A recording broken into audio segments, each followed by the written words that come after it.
warahmatullahi wabarakatuh. Kami dari semester 5 akan menjelaskan masakan khas Melayu. Di sini ada 4 masakan khas Melayu yang akan kami presentasikan. Masakan khas Melayu yang pertama yaitu lendot, yang kedua laksa goreng, yang ketiga roti kirai, yang keempat gobak.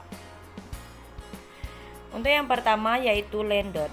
Lendot merupakan makanan khas dari Pulau Kundur. Makanan ini sejatinya merupakan sayuran sebagaimana sayur kangkung dan bayam. Hanya saja perbedaannya terletak pada kuah yang menemaninya. Kuah pada lendot tidak cair sebagaimana umumnya, tetapi memiliki tekstur lendir mirip seperti lem. Dari lendir inilah sehingga warga setempat menyebutnya dengan lendot. Lendir ini merupakan bahan olahan dari sagu yang telah dihaluskan menjadi tepung. Bahan yang dibutuhkan untuk membuat lendot yaitu setengah kilo kangkung dipotong-potong, 3 ons daun katuk, 3 ons udang kupas, 1/4 kilo siput isap, dipotong terlebih dahulu bagian belakangnya, 3 liter air, 1/6 ons teri rendam sebentar dengan air, 7 siung bawang putih, 8 buah terasi ukuran 4 cm dibakar, 1200 gram tepung sagu tani, 1/4 sendok teh Ajinomoto, 2 sendok teh garam halus, 2 saset masako ayam. Cara untuk membuat lendot, langkah pertama, haluskan cabai rawit, bawang putih, bawang merah dan terasi, tambahkan teri, tumbuk kasar bersama bumbu dan merica bubuk. Langkah kedua, rebus air dalam panci bersamaan dengan siput. Setelah mendidih, masukkan bumbu halus dan daun katuk. Langkah ketiga, tambahkan Ajinomoto, garam, dan masako. Kemudian masukkan kangkung dan udang. Langkah keempat, larutkan tepung sagu dengan air secukupnya. Jangan terlalu banyak, cukup untuk melarutkan tepung saja. Setelah itu, tuangkan larutan tepung secara merata ke dalam panci sambil diaduk merata dan dikoreksi rasanya. Untuk masakan khas Melayu yang kedua yaitu roti kirai atau jala. Roti jala banyak dijumpai di Tanjung Pinang dan sejumlah kota lain di Kepulauan Riau, khususnya Tanjung Balai Karimun khas masyarakat Melayu. Roti kirai atau jala merupakan makanan yang terdapat di Kepulauan Riau dengan nama roti kirai. Roti jala biasanya dihidangkan sebagai menu sarapan atau menu makan malam. Roti ini sering dihidangkan sebagai menu takjil saat bulan Ramadan, khas masyarakat Melayu. Bahan-bahan untuk membuat roti kirai. Yang pertama, 500 gram tepung terigu, 1 sendok teh garam, 2 butir telur, 600 cc santan, minyak sayur secukupnya, bubuk kunyit secukupnya. Untuk cara membuat roti kirai, yang pertama, campur tepung terigu, garam, santan, dan aduk rata. Kocok telur, kemudian masukkan ke dalam tepung terigu tadi. Siapkan adonan yang sudah jadi, nyalakan kompor, panaskan minyak di atas teflon. Setelah panas, masukkan adonan perlahan dengan bentuk sesuai selera. Masak sebentar dengan api kecil, lalu angkat dan digulung, taruh di wadah. Selanjutnya, untuk roti kirai atau roti jala itu dia memiliki kuah.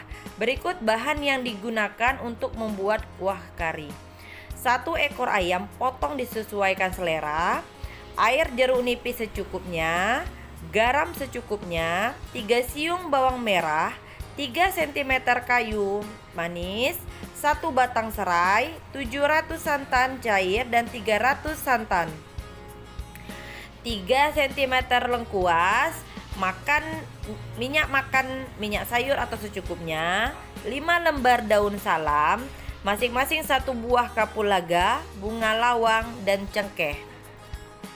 Selanjutnya, untuk makanan khas Melayu yang ketiga yaitu laksa goreng. Laksa adalah makanan berbentuk mie yang terbuat dari sagu yang merupakan gabungan kebudayaan Melayu dan Tionghoa yang bertekstur kenyal, bening, dan lebih tebal daripada mie. Makanan khas Melayu ini biasanya disajikan dalam bentuk kuah dan ataupun goreng. Meskipun terlihat sederhana, namun laksa memiliki rasa yang enak, gurih, dan mantap. Tak jarang masyarakat Melayu Tanjung Balai memilih laksa sebagai menu sarapan ataupun berbuka puasa.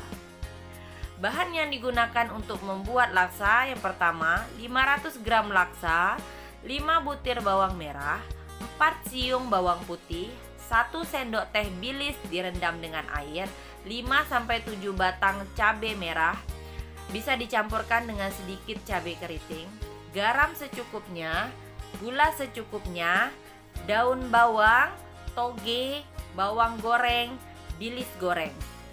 Nah, di sini cara membuat laksa goreng yang pertama, bawang merah, bawang putih, cabai merah, cabai kering, dan bilis yang sudah direndam itu dihaluskan. Yang kedua, cuci bersih laksa dan toge, tiriskan. Yang ketiga, tumis bumbu halus sampai harum sampai minyak naik. Lalu, masukkan daun bawang dan mie sagu yang sudah ditiriskan. Aduk rata sehingga separuh lembut. Lalu, masukkan toge, aduk rata sampai lembut. Sajikan bersama bilis goreng dan bawang goreng. Selanjutnya, untuk makanan khas Melayu yang keempat yaitu gobak. Gobak juga disebut juga dengan glubal, merupakan masakan khas Melayu Lingga yang berbahan dasar sagu. Biasanya dibuat sebagai makanan sehari-hari, terutama bagi daerah-daerah penghasil sagu diantaranya di Melekap, Penggak Laut, Narekeh, Teluk, Pundung, dan lain-lain. Global dibuat dengan dicampurkan parutan kelapa muda dengan dipadankan bersama gulai ikan pari atau ikan hiu dengan kuah asam pedas. Untuk bahan-bahan membuat global atau gobak, yang pertama sagu basah, yang kedua kelapa hijau kulit yang sudah diparut, yang ketiga garam dan air. Bahan untuk membuat gula yaitu minyak goreng, ikan pari, cabai rawit, bawang merah dan bawang putih, asam, kunyit, jahe, air mineral, cabai merah, dan penyedap rasa. Untuk cara membuat global atau gobak, parut sagu basah menggunakan saringan dari bambu. Yang kedua, tambahkan garam secukupnya ke kelapa parut untuk menambahkan rasa.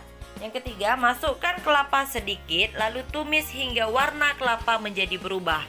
Selanjutnya, masukkan sagu sedikit lalu gongseng bersama kelapa tersebut. Lalu seperti tadi secara terus-menerus sehingga sagu dan kelapa habis. Percikkan sedikit air yang telah dicampurkan sedikit garam untuk membuat gumpalan-gumpalan kecil pada global atau gobak. Nah, untuk cara membuat gulainya, panaskan wajan lalu tambahkan minyak secukupnya, kemudian bumbu-bumbu gulai yang telah dihaluskan. Yang kedua, larutkan asam ke air mineral, lalu masukkan larutan asam ke dalam tumisan bumbu tersebut. Selanjutnya, tambahkan air secukupnya dan tambahkan penyedap rasa. Lanjut, masukkan ikan yang telah dipotong kecil. Dan terakhir kemudian tinggal menunggu gulai mendidih dan bumbu meresap ke dalam ikan.